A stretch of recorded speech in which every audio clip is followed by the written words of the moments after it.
has not heard of Godrej or owned at least one Godrej product?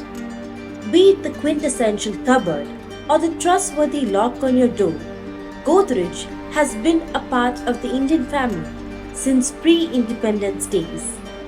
But there is more to the Godrej story.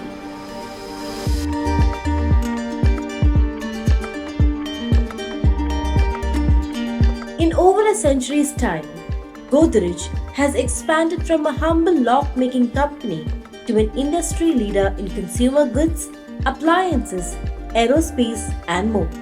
Innovation has been a key to the success of this family-owned conglomerate.